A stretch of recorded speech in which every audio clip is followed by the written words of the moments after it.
Hi, I'm Eddie Burke. I've been the bartender at the Hollywood Improv for 40 years, and this is my podcast, Eddie's Bar at the Improv. Hey guys, this is Eddie Burke. Welcome to Eddie's Bar at the Improv podcast. I have got when I learn how to speak, I have a very special guest, Dana Gould.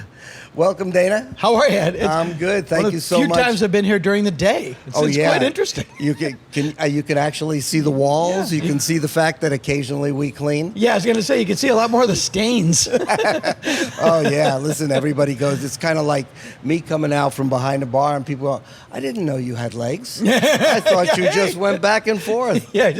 That was the whole thing. So let's Dana, let's start.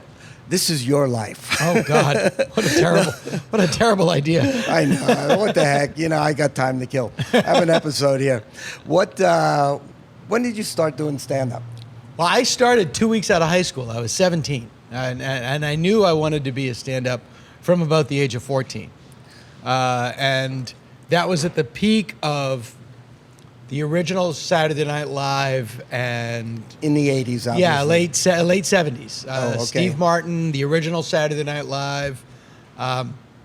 George Carlin was huge in my house growing up. Irish Catholic household in Massachusetts. 4 older brothers. Well, let me just interject. He was an altar boy. I was. So I was like, how does an altar boy go into being a altar boy in the Boston Archdiocese in the late 70s? Nobody laid a finger on me. You made it through unscathed. And that's why my book is called Always the Bridesmaid, Never the Bride. All right. The back of my head is as pretty as anybody's. Well, not mine. Back of my head is like the front of my head. There ain't much there. But so when, I had a very chaotic household, a lot of, 4 older brothers, everybody's an athlete, everybody hunts, everybody's drunk all the time. And, there are few things that everybody would shut up. And it would be, if Clint Eastwood was on TV, if James Bond was on TV, if there was a game on TV. Not Beverly Hillbillies or anything. Nope. No. Or George Carlin was on TV. And I thought, well, I'm not going to be a cop. I'm not going to be a spy. I can't play baseball. I can do the other thing. I wanted to be a comedian from about 15, 16 years old. So when did you get your chance to go up for like the first time somewhere? Or what actually, kicked you in the butt to say, I'm going up somewhere? Well, I was very open about the fact that I wanted to do it. My high school librarian was a young woman, and her husband used to go into the open mic nights at the Ding Ho in Boston. Ah, yes, the legendary. Ding Ho. You remember Ding Ho? The legendary Ding Ho. And they said, we'll bring you in. And 2 weeks after I graduated high school, I said, would you still do it? Absolutely. And they drove me in, signed up, got on, and it actually went really, really well. And then I sucked for 3 years, and then it started to get good again. And, how did you feel that first time? I mean, like, it was were you completely. Really... It was as exhilarating. It was, in a way, it was terrible, because it was the first time I'd ever been on stage as a stand-up comedian.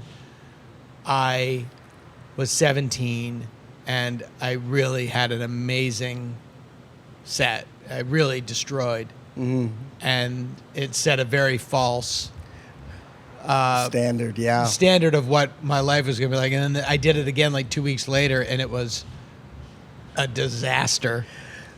It crushed me.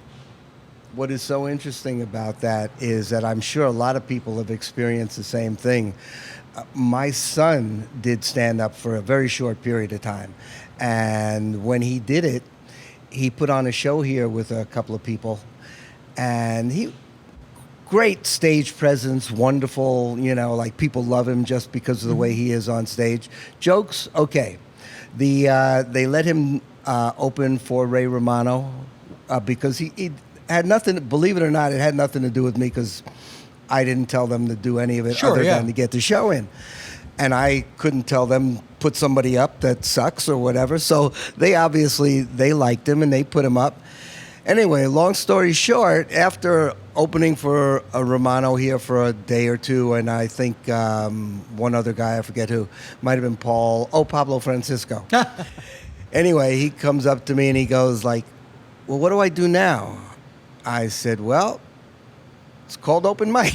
Yeah. It's like, you started off in a good place, but you have to go. It's like skydiving. The only way to do it is to do it. That's it. I know. There's no, I'm not a big fan of stand-up comedy classes because you're just putting off the inevitable. Just go. Does that not make you, a stand-up class kind of not make you sort of, I don't know the right term here, just sort of like one of the group? Everybody's learning something the same way. Yeah, I guess there's sort of safety in numbers maybe, and you feel not so, but when you're on stage alone, you might as well just get used to it. So that's my, take. But by the time I started my freshman year of college, I was already in my mind, I was a stand-up. And I went to UMass Amherst, and I immediately went to like the student union, and I say, I'm a comedian, I work in Boston, I'd like to have a show at the student union. Yeah, it was called the Blue Wall, the campus bar, and I did, and so as a freshman in college, the first thing I did was get a room and start doing weekly shows, and it's amazing to look back on it. It was incredibly laser focused on it, and Dave Rath. I knew Dave Rath. In school? Yes. Oh, okay. Same years, and he lived in the dorm next to mine, so I knew Dave then. That was really what propelled me out of my hometown and into the. So what was your path? You started doing those things. Obviously, that's not the height of where you want to go, but it's how you start. Yeah. So where did you go from there? Well, I had no skills, and I had no desire to do anything else.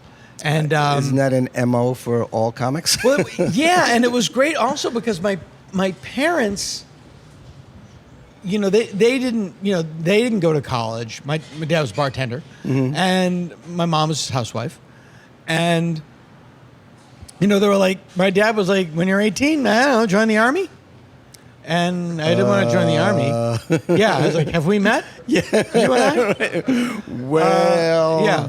Army or prison? Which one would I be a bigger disaster in?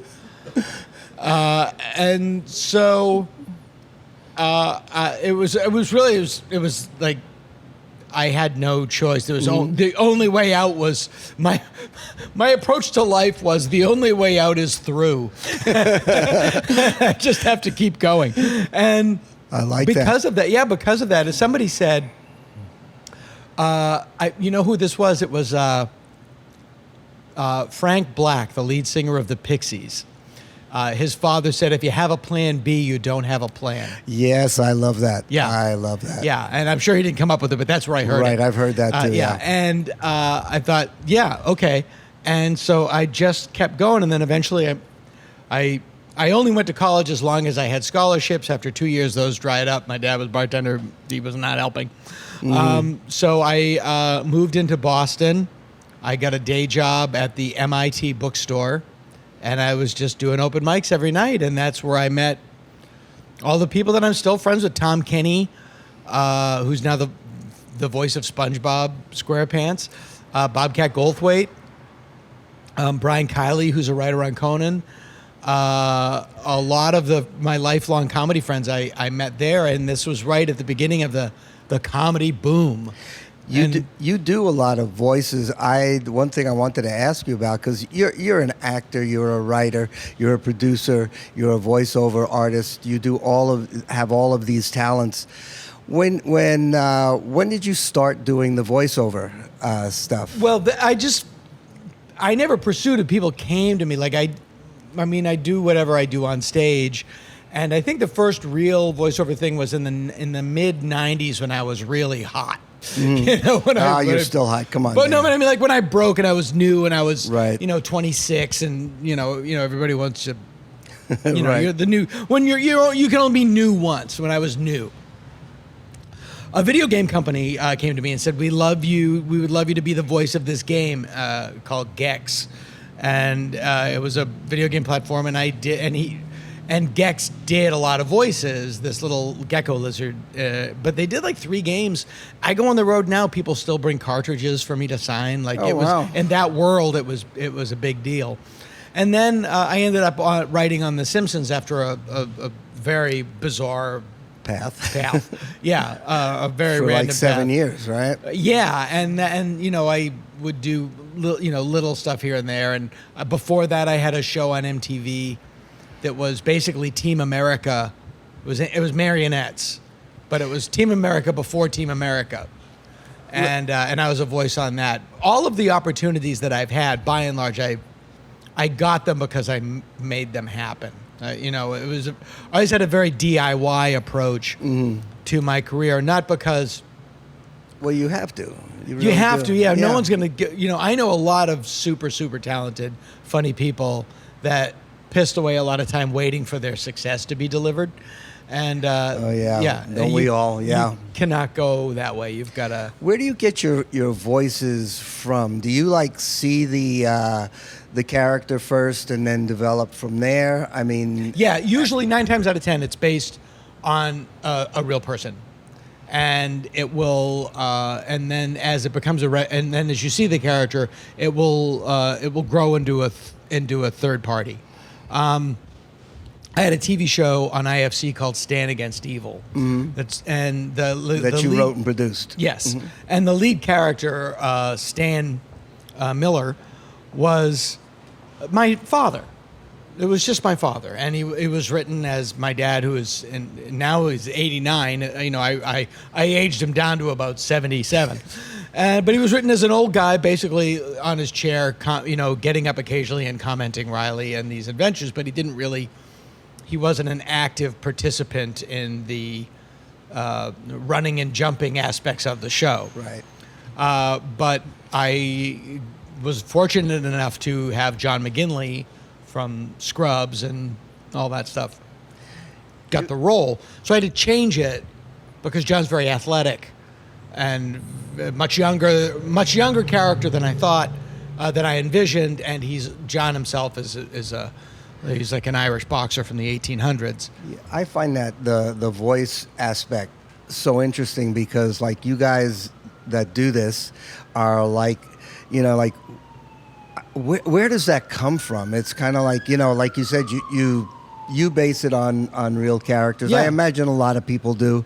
The thing is too, like when you watch an animated show, that voice is that person. I mean, Absolutely. you know, and it's just, even with a non-animated version, I'm in a movie called Southbound, which is a horror film, and I play like a David Koresh like leader of a Cult. desert cult, and I was thinking like who would I follow, you know, who do I know, or who that seemed very charismatic, but in a way that would convince me. And unfortunately, this person passed away much too young. But like Bill Paxton, like Bill, like I'd follow Bill because I knew him weirdly. I knew him in a weird way. no, we won't go into that. No, it was just, he was It's all right, Dana. We don't judge. He lived in Ojai, and I lived in Ojai for a while. So we were the only, you know, it's like I would see him at the store, and it would talk. We can edit that out. At the all. Friends of Jeffrey. We would meet at the all nude car wash. But Bill had this very interesting voice, and he was very rounded. Hey, Dana, when are you going to come on up here? We'll smoke some cigars, chip some balls. And he's a real guy. But I thought that was such a great voice. And so that's what I sort of took Bill's voice and worked it into this character and it affects everything. Like as you start to talk in a more rounded way, first you find your version of it, which isn't exactly what Bill did. It sort of comes to you, and it slows everything down because when you speak in that manner, you're focusing more on your R's and your rounded versions, just sort of kicks you back a little bit in your body, and it affects your attitude. And then I could definitely, it worked much more for the character because he was saying things like, "I think we should kill them," and it just seemed a lot more considered and less, much more matter of fact. And the voice sort of comes out of you and forms its own, like a third party. When you write an animated show, do you always have people in mind? I mean, when you're whether or not you can character. get them. Right. Yeah, or dead people, like Yeah. This character is really like Orson Welles in The Third Man, and but what's great is then you get an actor that has nothing, like John McGinley playing my dad. John McGinley was nothing like what I envisioned. And so then he brought what he had to it, and then in the middle, this unique character comes from, Right. and that's the, I love that math. It has nothing to do with what we're talking about, but it's, if you take Chuck Berry's songs and give them to the four freshmen, you get the Beach Boys. Interesting. Okay. And that's not, Brian Wilson said that. Right. I'm not, but it's like, no, the Beach Boys, it came because these other things happen, and Right. and it's an accidental alchemy, and that's what's really exciting. And once somebody is etched in as a voice character, tell me if I'm right or wrong, it's almost impossible to envision somebody else Absolutely doing it. The first time should I wait? That's my ride. No, Yeah. go ahead. Those trucks are hauling despair down to Beverly Hills. L.A. is burning. Yeah, it's L.A. is quickly becoming one of the most wealthiest tent cities in the world. Definitely. When The Simpsons first had its major contract dispute in the 90s, and an executive at Fox, I don't know who it was, he probably is happy that his name did not get, but he famously said, "Look, we could hire high school kids to do this." And that didn't go over well with the cast or with Jim Brooks. They made a big show of auditioning people, to sort of put the fear of God into the actors, which didn't work. Once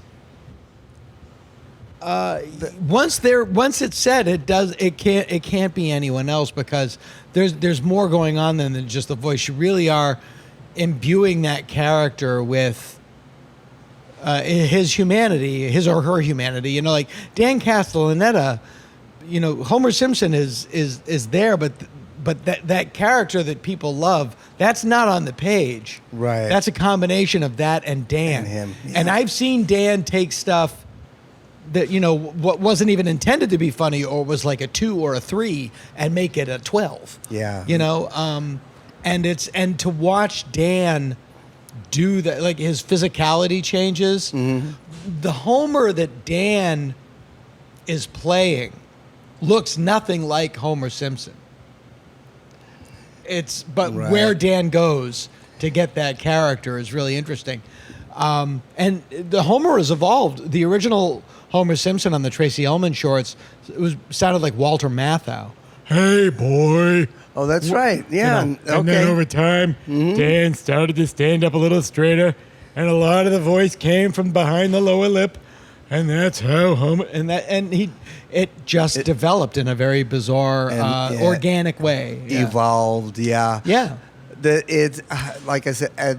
I ask you about this because voices just I'm intrigued by it. It's because it's not easy. I've tried to do it. I can barely do my own voice. I'm still working on that. Well, I get a lot of. It's a busy day. Yeah. Huh? Yeah, I got a. They're going, yeah, but with yakety sax playing underneath, it's going to look great. I've got a lot of mileage in my acting and my writing career from my father as a character. He's the tallest mountain of my psychic landscape. And my dad, I had bits about my dad, and I can just effortlessly kind of go into him. And it just becomes its own character. Lately, I've started to do this really weird thing. I've always loved the Planet of the Apes movies. They were, when I was a kid, they were like my football, my baseball. I can't explain why. I was really into them. That's another thing. We'll just let it go. So I've started, and because I have a lot of friends in special effects makeup, I do these shows as Dr. Zayas from Planet of the Apes, but I do him I play him like Sammy, like he's Dr. Zayas, and I've got the full wig, but he's just like, I was in Santa Barbara this weekend. I was up at Alan Alda's place. Boy, that cat, he is out there, man. Like he's just like an old show business name dropper, and I do shows and then he sings and. I've been doing these shows around town. It's just this weird sort of lounge entertainer, but it's Dr. Zayas. And my friend Kenny Daly, who's a really talented writer and actor, was at the last show that we did, and he said, what's so weird is that you don't even move like yourself. Like, you're completely gone. Yeah, if you get deeply into a character. Yeah, and especially when you're wearing a makeup or a mask. Like, the only thing you can see that's me is my eyes. Everything else is... That's intriguing because, you just become a different thing. Because even, I've taken acting classes and stuff, and like when you really get into a character, you are no longer yourself. Yeah. You are that character, you are something else. People can look at you and go like, that's not Dana. Yeah, and a character will make choices that you wouldn't make. And when you're writing a character and it really get into it and it becomes a three-dimensional person, it will do the writing for you. It will say like, it will guide you through a script. Like he wouldn't do this, he would do this. She wouldn't do that, she would do this. Do you find you work more from the inside or the outside? And by that I mean the inside. I know what you're saying. Yeah, I always work from. I try to work from an emotional memory, an emotional. Because there's all kinds of different schools of thought on that. I listened to Jack Lemmon talk once, and somebody asked him a question similar to this, and he said, "I work from the outside. If somebody tells me I'm playing this character, I will figure out how he dresses." But then again, if you think about it, that really brings him internally. Right. Yeah. So it's kind of like that's those great. I always start with the pants. By taking them off, huh, Dana? Here we go again, folks. Yeah. It's like this is not going to be a judgment show. It's always show. going to go one. I actually was in a movie with Jack Lemmon. I was in this movie called My Fellow Americans. Okay, I remember that. Jack Lemmon, James Garner played two ex-presidents, and I had a scene with Jack Lemmon and James Garner. I was literally playing a sandwich delivery guy that they think is an assassin, and it's a mistaken identity kind of thing. But I spent a lot of time with Jack Lemmon and James Garner, just the three of us, sitting around, and I was very grateful that by that time in my life, I had enough maturity to know to just shut up. Yeah. Good for you. Which wouldn't have always been the case with me. I know a lot of people, especially younger actors, younger comedians, it's like, Jack Lemmon, hey Jack, how'd you do on blah, blah, blah, blah? Yeah. No, man, shut up. Yeah. Just enjoy the fact. Let me tell you some stories about me on the road. Yeah, just enjoy the fact that you're there. Yeah, and they would talk, and Jack would be telling us, but you realize that, and we're waiting, and Marilyn finally comes out of her trailer, and you realize, he's talking about Marilyn Monroe. Right. And James Garner was telling stories about being in Bruce Lee's dojo. And oh my God. Yeah, no, really? Just like, Jim had a director's chair that he sat in that was a crew gift on, I guess it was on Rockford, but it was like Maverick? Well, no, they gave it to him because he played Maverick, but it was on Rockford Files. Okay. The crew gave him a gift. This is how much they liked him. And it was like a director's chair, but it was saddle leather. And he had that with him. And I was in Bruce's dojo on 68 and 9. It was me and R.J. Wagner, Jimmy Coburn, just a bunch of guys. They just came in off the street. I love it. I love these guys that do they call a movie a show. Yeah, I was on Godfather. That was a long show. But he told his story. I'll never forget it. He goes, because he was just telling it to me and Jack Lemmon, like we're guys, and he goes, so Bruce was sparring with this guy, and this guy was like an Olympic boxer. He was a black guy, and like an Olympic level boxer, and he was sparring with Bruce. He's much bigger than Bruce. And he must have done something. I didn't see it. But Bruce just said, you get one of those. And, well, he must have did it again. Because Bruce put him down. It's like, love him. Yeah, and you're like, wow, I'm really here listening to these stories. This is insane. He's one of my favorite, actors from back then. Yeah, he's a real guy. He never looked like he was acting. He was just like, he's a guy. What was your process like getting here? When was the first time you performed at the Improv? Oh, it's a horrible story. That's what I want to hear. Yeah, let's go. All right, it's Dana. a disaster. Well, I moved. For it. I had become pretty well established in Los Angeles, in Boston, and all of my friends, like Bobcat started in Boston. He moved to San Francisco, and he became very successful in San Francisco. And then Tom Kenny and a couple other friends of ours, Paul Kozlowski, Dan Spencer, my comedy friends, they moved out to San Francisco a year later, and then I knew I didn't want to move to New York. I've never felt comfortable in New York. I'm never relaxed in New York. I don't know what it is. Mm-hmm. I've been there for very long stretches of time. Yet you're from I'm from Boston. There's no reason for it outside of just your own feeling. Yeah, my own feeling. So I knew I wanted to come to Los Angeles, and I thought, well, I'll move to San Francisco where I have a lot of friends, and establish some. I knew I wasn't done in terms of developing, and I figured if I moved to San Francisco, I can be in California, I can start working in clubs on the West Coast, so when I move to Los Angeles, I won't have to get a day job. I can just go on the road as a comedian and then come back and do the Improv or whatever. It's one of the few things in my life that actually worked out exactly as I had planned it. So I was up there in San Francisco. I was in the San Francisco comedy competition. I did very well. I was brought down to LA by some talent agent because I was 20 and I looked 15. And they thought, oh, this guy can play a teenager. We can get him on a sitcom, right? Which would have been the worst thing in the world that could have ever happened to me. Fortunately, it didn't. But she brought me down, and I guess, Bud didn't know who I was. I was a no one. Mm-hmm. And I guess this person really got under Bud's skin by going like, you have to see this person. You have to, this person. I mean, just a case of overselling, which I, having since been on the other side of it, have been oversold things. Okay. That it's really annoying. Yes, we all know. I'm sure we all know about that. So the lineup was, I was 20 years old. I was just kind of middling. I was a feature act. And it was Rick Overton, Paula Poundstone, Jay Leno, me. Oh, my God. All right. I love it. Yeah. Dana who? There was literally a crater when I got off stage. Like they had to throw a rope down to get me up onto the stage level again. It was such a disaster. But to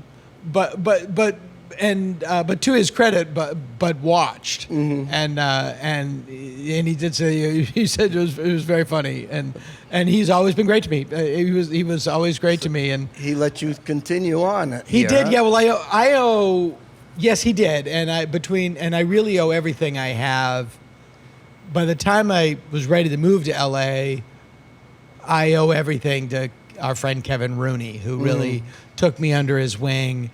How did you meet Kevin? I middled for Kevin at Cobb's Comedy Club in San Francisco. No, I'm wrong. I middled for him at the Improvs that we did 2 weekends in a row, the Vegas Improv and the Dallas, Texas Improv. Okay. And I was a very young, very angry comedian. And Kevin on one night gave me the best advice I've ever gotten as a comedian. Stay angry. 2 pieces of advice. Well, he said, the audience wants to like you, but they're waiting to see if you like them. And I definitely came on stage like I did not like them.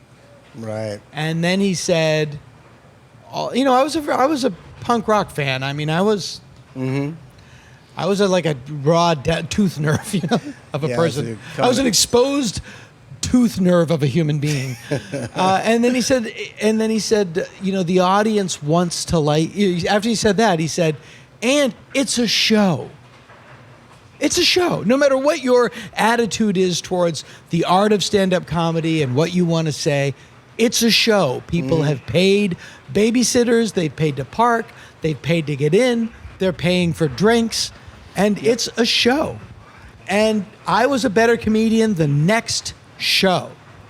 Kevin has done, I told this story when he was on, of all of the comics that I know that were on The Tonight Show, and this is just The Tonight Show, he had the best set I've seen on The Tonight Show. He came through. Hey, how bald I am, this is a toupee. Yeah. I remember that set. I've seen that set. He did exactly what you're describing in the sense that he knew they liked him or they wanted to like him. And he comes through the curtain with the biggest shit-eating grin on his face. And the audience just, it's like they started laughing before he opened his mouth. Yep. And they never stopped. And he laughed along with them. No, it was great. He's a truly brilliant human being. It's so important to realize that it's not you against them.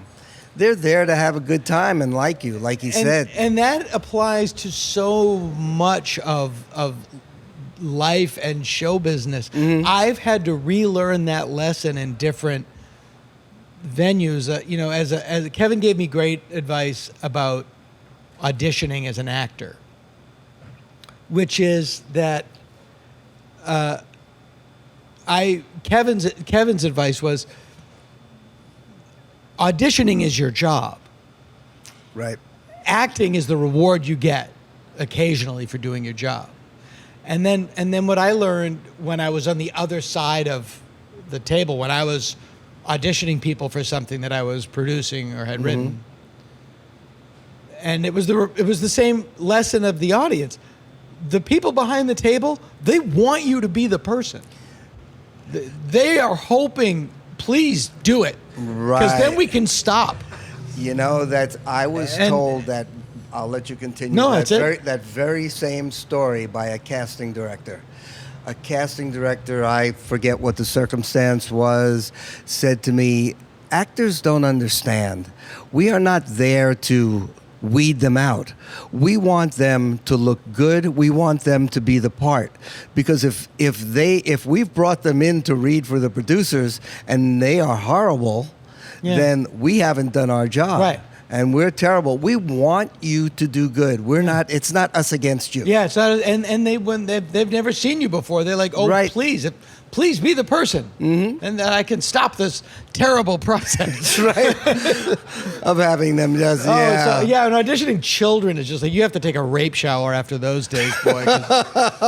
We would tell kids, like, because I've had stuff with kids in it, and just like, you go out, tell your mom you did great, and you'd like your childhood back. That's like a nice, good kick in the pants. Yeah. I love that. Well, Robert Schimmel, the late Robert Schimmel, told a story about going into an audition, and you know, there's comedians and there's actors, and people think, oh, you're a comedian, you must be a great actor. No, they're actually completely opposite. You know, one is about talking and one is about listening. You know, they couldn't be more different. That's right. And Robert and comedians that don't learn to audition as actors, a lot of comedians, and I did this for far too long, auditioning as a comedian. Like, I'm afraid that I'm going to fail So instead, I'll do what I know I will succeed at, which is I'll be really funny. I'll tell jokes. And I'll make fun of the whole process. And I'll be really funny, and I will have felt like I did well, and I will be completely dismissed. But I won't get the job. You won't get a call back, yeah. Right. So, so anyway, Robert Schimmel told the story about he went into an audition, and he said, where do you want me to fail from? And the director said, you just did. And that's a sad lesson. Eventually, I ended up getting cast in a drama series called Mob City that Frank Darabont produced. I played a cop, LAPD officer in the 1940s, a detective. And it was a film noir sort of show. And I was really nervous. When was this? This is 2015, 14, 15. Okay. I ran for a season on TNT, starred John Bernthal, and it was the show that he did after The Walking Dead. It was basically The Untouchables. Okay, because I remember not watching that. You and everyone, you and everyone. We went, but it was the coolest thing I'll ever do, but I was really nervous because I was not playing a goofball. It was a drama. You were an actor. Yeah, I was an actor, and I said to my friend Todd Stashwick, who's a Second City guy that does a lot of serious acting. I was like, how'd you do it? And he just gave me this name, Leslie Kahn. Leslie Kahn. So I call up Leslie Kahn as an acting coach. And I go over and I go, so I've got this role. I'm not auditioning. I have the role. And I don't know what I'm doing. She's like, okay, let's read a scene. So she takes a scene. I'm going to give you this scene. And I start reading it. I get about 2 lines, and she goes, I'm going to stop you right there. Always a great sign. You said you have this role? I said, no. She was so funny. I love her so much because she said, you're going to be really easy to fix because you're doing everything perfectly wrong. And I was coming at it from the outside in instead of the inside out. And it was literally, she just went, it's this. And I just did everything differently. Yeah, and I've succeeded in not humiliating myself, which is the highest you can aspire to, I think, in this business. That is very important. Who were your idols growing up besides Carlin? Everybody loves Carlin. Yeah, and it really is hard for me to understate what an influence he was on me. And then when I started to develop as a comedian, once I became a comedian, I got heavy into Albert Brooks. And Albert's style. And the difference between George and Albert is, George would sit here and he would do a bit about bars, about the physical structure of a bar and what it means to, and it would be like a beautiful song with a theme and a reprise and a callback at the end, and it would be a beautiful 5-minute lyrical piece about a bar. Albert would talk about driving over here and what happened on his way here and just tell a story. And they would both be hilarious from different perspectives. And what I tried to do is smoosh those together. And when I first moved to Los Angeles in '89, it was right after that. And it was the people that I was hanging out with at the time, Janine Garofalo, Kathy Griffin, Bob Odenkirk came a little bit later. David Cross moved down here a little bit later, but it was the beginning of that scene of what was later come to be known as like alt comedy. For I don't know what that means, but Janine was here one night and did some new stuff. She was working on some new stuff, and they said Macaulay was there, who was the guy that booked the Tonight Show. Jim Macaulay, yeah. Mm-hmm. And she was like, "Well, no one told me," and it's the Improv. I thought I could improv. And what she realized, her attitude was she was using the club for its original intent was to work on stuff. And now it's become much more of a showcase club. Mm-hmm. And we wanted, and Janine put it really bad, we wanted a place to bomb. We wanted a place where we could go and do new stuff, and there weren't a lot of opportunities. So the first place was this place on Beverly Boulevard called the Big and Tall Bookstore. And they had a little cafe upstairs, and we just said, we'd like to do a comedy show here on whatever night it was.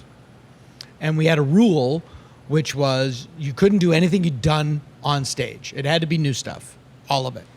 And so you'd put it off till the day of the show and you'd write it that day. And that was the origin of bringing your notebook on stage with you, because you'd written it that day. It wasn't that memorizing your act was a sign of being a hack, right? Or weakness, which is what it became. Which is like, no, right. I just wrote this an hour ago. I don't remember it. That was the origin of it. But of all of that group, I was the only one that was going from there to here to do sets at the Improv. And it was really because of, I was hanging out with Janine Garofalo and Bob Odenkirk and David Cross and all of that group. But then I was also hanging out with Kevin Rooney and Bill Maher and Jay, because I was Kevin's friend. And I was over here, and I was the only one that was going back and forth. And because of my relationship and because of the stuff that I had learned from Kevin specifically, I was one of the few people from that school that knew, like, no, this still has to be a show.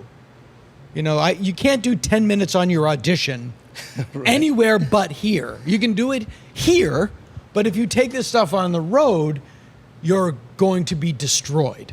You still have to entertain. Yeah, and if you're not performing in front of your friends, don't assume they know what your friends know. Right. And I was very grateful. I was very grateful for that, and I always felt like I was 5 years ahead of, like, I always missed the wave because I was straddling two different worlds. Yeah. Like, you know, I became a writer. I kind of put my comedy career on the back burner to become a writer right at the time that Patton and Brian Posehn and Zach Galifianakis started the Comedians of Comedy, which in retrospect, I was like, no, I should have been on that tour. But I had already moved past that, and I was doing something else. So I always felt like I was a little. The timing was bad. Do you feel that was and right or wrong isn't the issue? No, I don't. No mistake. Yeah. No. My career is exactly where it should be. My life is exactly where it should be. I really don't. I'm really grateful that I make my real money, my real living. I mean, I'm an adult. I have 3 children. I have to make real money. I make it as a writer. My goodness, Dana, when did that happen? When no one was looking. Well, I may as a writer, and I can do stand-up when I want, right, and where I want, and I do it a lot, you know. And I love it, and I do it because I love doing it. Do you have a favorite club, a favorite city that you like performing in? San Francisco, even though I'm from Boston, really feels like home to me because I just spent so much time there. I lived there, I developed there, and then when I moved down here, I was up there all the time. I was up there like every other month performing, and there was a club up there called Cobb's Comedy Club, mm-hmm. and the owner of that club, a guy named Tom Sawyer, oddly enough, he really got behind me, and he would book me to headline 2 weeks in a row. Oh, wow. And back in those days, this is 90 through 94, 95, it was Tuesday through Sunday, 3 shows on Saturday. Wow. No, it was just brutal. Yeah. I'm sure. It was stultifying. And you have to fill a room. And you have to fill a room, and then you get one night off, and you go right back to it. And but that's where I really became a great comedian. Those are, as far as you're concerned, your roots. Where you cut your teeth. Yeah, cut my teeth, became whatever it is. Whatever it is I am. What are you? God knows. Yeah. Well, yeah. I wish you'd tell us. I'd hate to guess. I'd hate to hazard a guess. The Carlin, Albert Brooks. Yeah. Any other kind of guys that impressed you as you were growing? Well, the guys that really, it's funny that the people that impressed me and the people that I derived joy from were people that did nothing like what I was doing, because then I could purely enjoy it, and I never felt like oh, why didn't I come? Oh God! Or is there a thing in that? Is that like a thing that I always loved people like, Mitch Hedberg and Stephen Wright originally. The people that could just write those beautiful little 1 and 2 line jokes that were just so brilliant. Right. Yeah, it has nothing to do with what I do.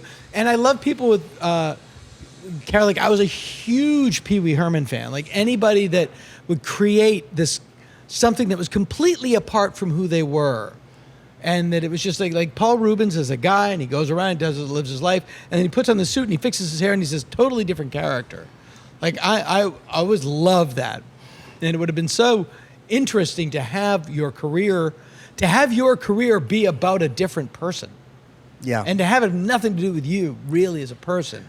Well, isn't that what being a comedian on stage, being an actor on stage or in a film, to me is all about? You're somebody else. You're pretending, not so much comedy, but as an actor, you're getting that's the freedom of it. That is the freedom of it. You're getting to be somebody that you never really would be or are. A comedian, I imagine, that is you, unless you're playing a character up there. And my comedy was so me. A Bobcat once introduced me as, please welcome, the creepily personal Dana Gould. That's all right. So he got right into your soul. Oh, no, Bob knows me probably as well as any human being. It's when you go up on stage, even to this day, it's like, do you still have this energy, this excitement? Still, and it's really interesting this year specifically because Bob and I have started doing a 2-man show, but we the origin of it was not let's do a 2-man show. It was like, let's tour together. That way we're on the road, but we're not alone. We can hang out because we're very good friends. And originally it started out we'd walk out for 5 minutes and goof off, and then we'd flip a coin. And whoever won would close, and whoever lost would open. And we'd each do the same amount of time. And people just liked it more when we were together. And so we said, let's just try to stay on stage the whole time. And we started to and it worked great. And then over doing it, I know Bob's inventory, he knows my inventory. We're both polite. Like, we don't talk over each other. Like, I know when he's into something, and I literally step back, and he literally steps forward, and then it'll trigger something, and he'll literally step back, and I'll step forward. And I hate this word because it's such a namby-pamby word, but it developed into like a stand-up comedy duet. Like, he'll go for it, and then I'll go for it, and then that'll spur something, and we'll have these chunks, and we'll know where we're going. It's different every time. And this was not planned. All organic. Not only all organic, and the only time we really spoke about it was just before we'd walk on. Like, we never like sat down during the day and like, all right, how are we going to do this? We just really let it happen, and we just filmed. We just did 3 shows. We did one in Atlanta, one in Athens, Georgia, and one in Asheville, North Carolina. And we took a doc crew with us on the ride, and we're cutting that into a hybrid of like a documentary and a special. That's what makes it probably successful, is the fact that you don't talk about it. You don't plan it. It's true improv. It is, and people can, and we're very close friends, and we love each other, and that's obvious. And it's just people, and we do, how long was that? 2.5 hours. What? Wow. But the audience was there the whole time, and it's just I'm not gonna say it's unique, but I haven't seen anything specifically like it, and it's great, and we come up with stuff. Is it kind of like the old days where the guys would kind of tap each other, and without the actual tap, where you just know each other so well. That's exactly it. That's really what it is. Yeah, it's almost like a monologue freeze tag. Yeah, yeah. In your TV career, you have won an Emmy. Am I correct? 2, but who's Two. counting? Well, I want to know what those Emmys are for. The Simpsons. The Simpsons. Both of And them? yeah, I was a writer on the Ben Stiller show, Mm-hmm. but I don't think I wrote on the episode that won the Emmy. So they have since changed the rules. I would have 3 if the new rules were in effect at that point. But anybody who thinks that the Emmys are important should remember that I have a couple. Well, I think they're important because if you counted how many I have, we'd just be sitting here with a 0. Well, I don't. It's funny. Maybe it's self-loathing or modesty. They're in my closet. They're on the top shelf of my closet. No, I think so many people tell you that's Yeah. what they do with them. They're Yeah. like, they use them for a nutcracker, Yeah, an mine Oscar, are just up in or my like, closet. it's on my toilet. That's Yeah. where I look at it when I go into the bathroom I have- or something like I have that. 3 things that are like super worth to me: my Emmys, and then I have an extras mask from Planet of the Apes that an old makeup artist who worked on the movie gave me because he used to live near me. And so like those are like 3 weird things that I have that are very valuable to me just in the closet. And I don't talk about, it was a long time ago. It was a TV show. But still, you got to I take didn't them come out, up put with. them on a shelf, or But nail this- them to the wall. This is the coolest thing that happened. So my girlfriend's over my house. This is years ago. She lives there now, but like she goes in the closet and I just hear, "Honey," I was like, "What? Like you have Emmy? Oh yeah, and you do look like Joe. Oh yeah, no. Put those in the closet, baby." No, I love that. That's exactly what everybody that I talk to does. Yeah, Stephen Wright has an Oscar that he won for his short movie, The Appointments of Dennis Jennings. And he used to, I don't know what he has it now, but he bought a tiny piano, like a kid's grand piano. And it's in the corner of a room but it's in the corner of the room like it would be a giant piano, and he has this giant Oscar on. You have your own podcast. You have I a do, couple yeah. of them. No, I just Not have one, the Dana Gould Hour, never an hour. And what do you do on there? Who do you? Again, I have the world's most complicated podcast, unnecessarily so. When podcasts first really started to catch on, people was like, "When are you going to do a podcast? When are you going to do a podcast?" And I didn't have an idea for it. Like, I didn't want to do my version of Mark Maron's podcast or my version of Chris Hardwick's podcast. Mm-hmm. And then, I don't know, do you remember Joe Frank? Sure. Yeah. Mm-hmm. Well, Joe Frank would tell a story, and then there'd be music under it, and then he'd like stop, and then there'd be music for like a minute, and then he would pick up the story and go on. I love that sort of, for lack of a better term, cubism. Like he'd have a chunk, and then there'd be music, then another chunk. And I thought, what if you could do that with a conversation? Like if you recorded an interview and then cut it up, cleaned out the chuffa and cut it into segments, and then put music under it, and in between it, that it would be like this sort of a conversational montage. And then I thought, well, then you could do it with 2 cars. So then I would do 2 conversations and I'd hopscotch them. And then I'm naturally curious, so I thought, well, what if you also if there's a subject that's touched upon, I'll do like a 20-minute deep dive into that topic. And what happened was every 5 weeks I would have a 3.5-hour podcast. Oh my. Joe Rogan. Yeah, well, it would take me that long to do it because then it would all be produced and there'd be music and sound effects and it was just this very laborious, and it would kill me, but it developed a very devoted following. How long have you been doing it? I'm in the 9th season now, and I've just last month changed the format where I do 1 interview and 1 investigative piece. Mm-hmm. And Investigating what? it's whatever we tell. Like last month, I interviewed this woman who was an internet personality named, she used to be known as Comic Book Girl 19. And she was a YouTube star, and now she's rebranded herself as Danica with 2 Ks. And she lives near me, and I met her at she's a really nice person. And she created her career. Like, she's an internet personality, and that's how she gets money. And it's fascinating to me. Yeah. So, and we talked about, and she was talking about like, magic with a YK, all that stuff. And so we started talking about the Anton LaVey and the Church of Satan, who used to live around the corner from me when I lived in San Francisco. Okay, this is coming from an altar boy, but go on. Yeah, well, again, this is exactly, and he literally had a black house. A Victorian painted black. He was this old bald guy with a little devil beard and mustache that was also dyed black, and black sweatpants and sneakers, walking his dog around the neighborhood. And we'd see him all the time. I was like, that's Anton LaVey. And so I did a little deep dive on him, and I sort of told the story. And this is the last month's episode.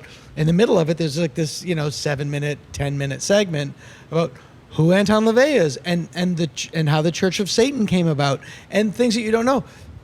The Church of Satan does not believe in Satan. The Catholic Church believes in Satan, but no, they don't believe in Satan. It's really a rejection of religious conformity and an embrace of, if you like ice cream, eat a bunch. Yeah. Nothing wrong with it. Mm-hmm. It's just sort of a hedonistic. They say like anybody who believes in supernatural deities we consider mentally ill. I'm all for that. So you might not know it. You might be in the Church of Satan. I probably am. You just could be. I probably am, because if things go any better, I will finally reach hell. Yeah, and it was really fascinating, and so I did that, and this month I interviewed Jay Kogan, who is one of the original Simpsons writers, and Jay grew up in Los Angeles. His dad was a writer for the Carol Burnett Show. Okay. And we started talking about living in LA and celebrities that they knew, and we got into celebrity culture, and then I do a big long piece about Confidential magazine. That was the first magazine. It was like TMZ, but in the 50s. It was the first major publication of like out gay actors and accuse, like what happened to this? What happened to this? They eventually destroyed themselves. Do you remember the name of that? Confidential. Was Confidential. Yeah, Confidential. Okay, because I remember. There was two, Confidential and Whisper, and they were done by the same company. I don't remember Whisper, but I remember Confidential. Yeah. Because that was always on the newsstands. Right, yes. Somewhere. Yeah. Now but you grew up in... New York. Right, yeah. So there were a lot of newsstands. Yeah. There was newsstands, sure. That was it. Everybody else doesn't know what they are. Y'all are a little bit too young to understand what I got. Yeah. Dana, thank you so much. I really appreciate I feel like because this is really I know. Yeah, this is like we could go on forever. Yeah. But, then it would be an episode of my podcast. Hey, look, my podcast, I'm still looking for the road. No, it's great. But this is what this is a great example of why I love podcasts. Two things real quick.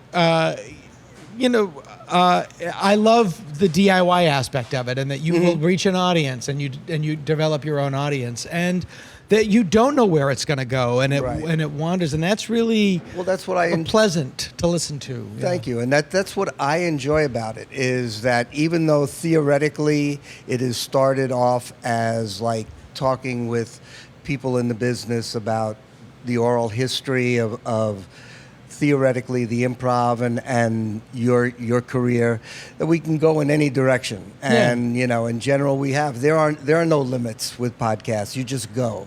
Unless you have a specific goal. Right, yeah. And I fantasize about maybe doing a podcast that's just what I call the middle part, just that weird little investigative thing.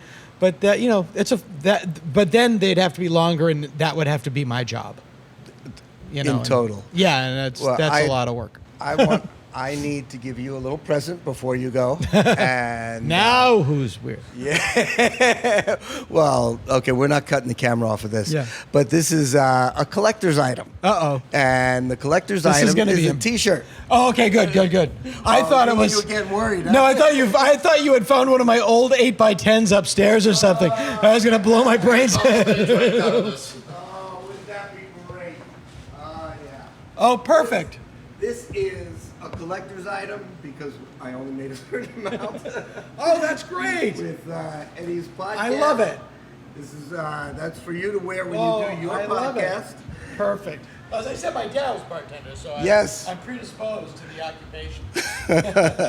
I also actually I want to do a little shout out to two of my Scottish listeners who I just met, who that were in town. This guy, Paul and Graham, who said they listen. That's fantastic. In Scotland. So hello to them. And again, guys, thank you, the Improv, for allowing us to do this and being part of it. And thank you to Mr. Dana Gould and Mr. Mike Carano. I appreciate it. We will... And the LAPD for doing their siren runs today. Them and the fire department. We love it. They're here almost weekly. And we will see you next time. All right, guys.